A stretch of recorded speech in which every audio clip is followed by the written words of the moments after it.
Deuxième partie, quand le rituel tourne au drame, génie. Nous venons de voir comment des routines extrêmes ont créé le génie. Mais qu'arrive-t-il lorsque ces rituels secrets, ces superstitions d'hommes brillants, s'écroulent? Pour certains, le prix de la perfection fut la destruction. Voici 3 génies dont les rituels ont frôlé ou causé la catastrophe. 1. Nikola Tesla, le rituel obsessionnel du nombre 3. Le génie de l'électricité, Nikola Tesla. Son intelligence était légendaire, mais son rituel quotidien était si extrême qu'il aurait pu le tuer d'épuisement. Tesla était obsédé par le nombre 3 et ses multiples. Avant d'entrer dans un bâtiment, il faisait le tour du pâté de maison 3 fois. Pour le déjeuner, il n'acceptait que 18 serviettes, 3 égale 6, et s'assurait que ses couverts étaient stérilisés selon un processus qu'il supervisait lui-même. Si ce rituel minutieux était brisé, il paniquait et ne pouvait plus travailler. Ce rituel de propreté et de numérologie n'était pas un simple tic.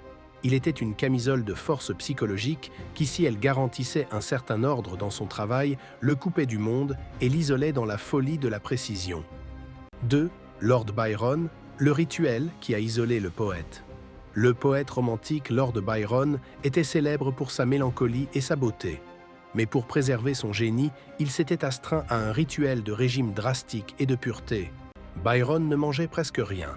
Quelques biscuits, des pommes de terre et du vinaigre. Son but était d'éliminer toute impureté qui aurait pu obscurcir son esprit créatif. Il buvait des litres d'eau gazeuse pour tromper sa faim et portait plusieurs couches de laine pour transpirer et perdre du poids. Le drame ici n'est pas une mort instantanée, mais une lente destruction de son corps par son esprit. Ce rituel a entretenu le mythe du génie tourmenté, mais l'a rendu malade, faible et incapable d'interagir normalement. Le prix de ce rituel secret. La santé physique contre l'immortalité littéraire. 3. Le génie des chiffres. Le rituel de la prière de Carl Friedrich Gauss. Carl Friedrich Gauss, souvent considéré comme le plus grand mathématicien depuis l'Antiquité, avait un rituel secret pour sa plus grande passion, les chiffres. Gauss avait une routine de prière quotidienne très stricte, mais ce n'était pas la prière qui était son rituel.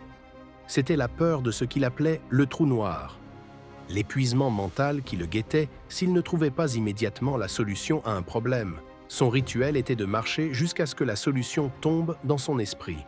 Le drame, c'est que lorsque la solution ne venait pas, ce qui était rare, ce rituel de marche se transformait en panique totale. Il décrivait cet état comme une maladie mentale. Le génie qui pouvait résoudre les problèmes de l'univers était incapable de résoudre le problème de son propre stress. Le rituel qui garantissait sa clarté menaçait de le faire basculer dans le chaos à tout moment. L'obsession est donc le prix du génie. Mais maintenant, tournons-nous vers ceux qui pensent que la chance et la richesse peuvent être invoquées par des rituels. Est-ce un génie de l'attraction ou une simple superstition? Alors, le rituel est-il la porte d'entrée du génie ou le chemin vers la folie? Partagez vos propres théories d'abondance ou vos expériences mystérieuses en commentaire. Et n'oubliez pas de vous abonner pour que l'on continue d'explorer au-delà des apparences.